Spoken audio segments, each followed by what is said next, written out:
Hi, welcome back to the next part of my video. I'm going to do family kind of period dramas in this part. I was going to do sort of post Second World War films, but then I realised there was some Second World War type ones in this section, so I decided to do this one next. So the first two I've got are kind of war based, both based on evacuees.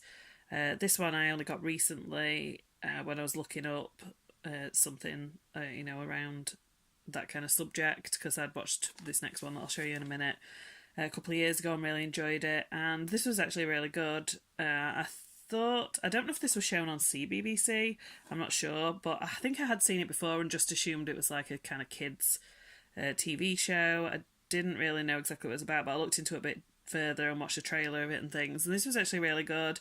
It kind of showed the effects it had on the children moving away from the families and the people that they had to go and stay with, and how it affected their lives and things, and it was a good kind of drama. This is the one I was talking about, which I'd seen a couple of years earlier, and I definitely say this one was better than Carrie's War, but I really enjoyed both. They were both really good, but this had more of an effect on me. I think this was really, really well written, and it's based on a book, I think. Yeah, based on the award-winning children's novel. This was just really kind of dark in some ways. It wasn't at all what I was expecting. I did kind of expect maybe a bit of a dumbed down version because it's based on a children's novel, but it was really quite sad. But I'd highly recommend that one if you like any kind of war based films, and maybe you've just passed this by because you thought it was like me, a children's film, because this one is really good. And I'd recommend Carrie's War as well, but out of the two I'd definitely say a lot of people would like this one. The next one I've got is Little Princess. This is one that I used to watch when I was younger and really liked it. This little girl is sent away to a boarding school. I think her dad's in the military or something like that. And just kind of what happens when she's at this boarding school. There's all kinds of things that go on. It's quite an emotional one as well, but one of those comforting kind of films, probably because of the age that I watched it, but I always find these really nice relaxing kind of watches, like period, like family films. The next one I've got is Goodbye Christopher Robin, which came out last year along with another film called Christopher Robin, so that was quite confusing, I think. A lot of people seem to be confused between the two films, but I really like the other one. It's a really great family film, but this was really different. This is actually based on the true story of A.A. Milne and how he came to write the Winnie the Pooh books, and about mainly the inspiration from his own son. And this was a really interesting story. I found it really sort of interesting that how he came to write them. I'd never really read about it or anything like that, and I know Winnie the Pooh's been quite Disneyfied over the years, but they really were quite classic British children's books, very different to kind of what Winnie the Pooh's become now.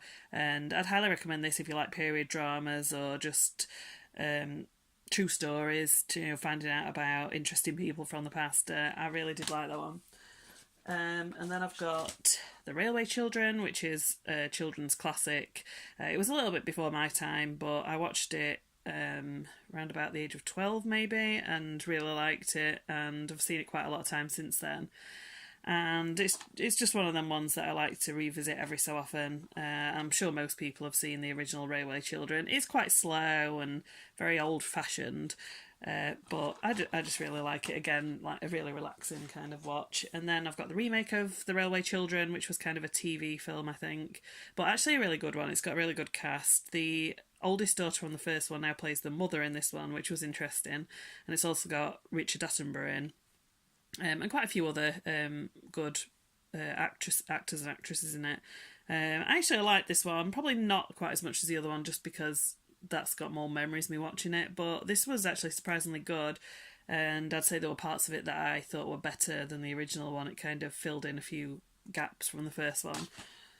The next one I've got is Little Women, which I liked but didn't love, and I just think that's because in the UK it's not really a book that we read at school, and I think that's just to do with that it is set in obviously American history, and we don't really learn a lot about that, or I didn't anyway.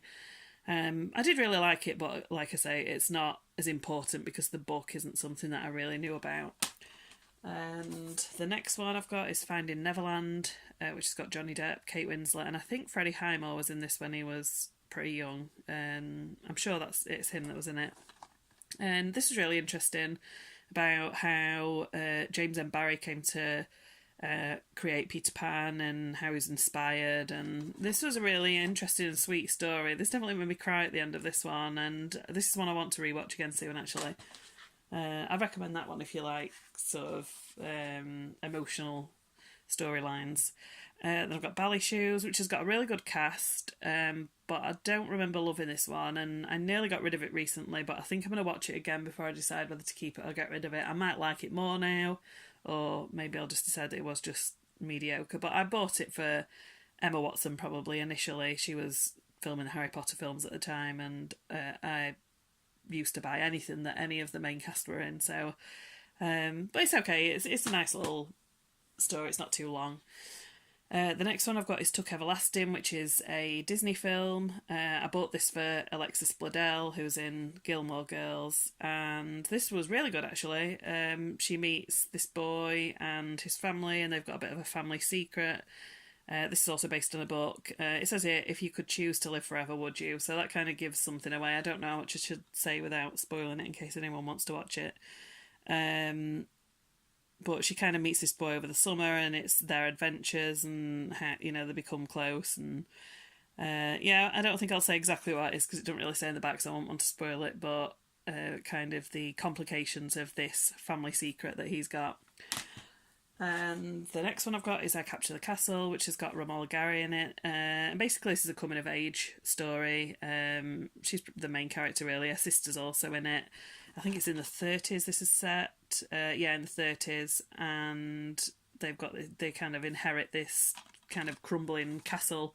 I really liked this. It wasn't necessarily the story that I liked in this, but I really liked the scenery and the characters in it. I'd recommend that one actually for something maybe you haven't heard of, because I've not really heard anyone mention that before. The next one I've got is Just William. This is a series, but there was only one series ever done. They never did any more. I think it's like 4 episodes, based on some children's books.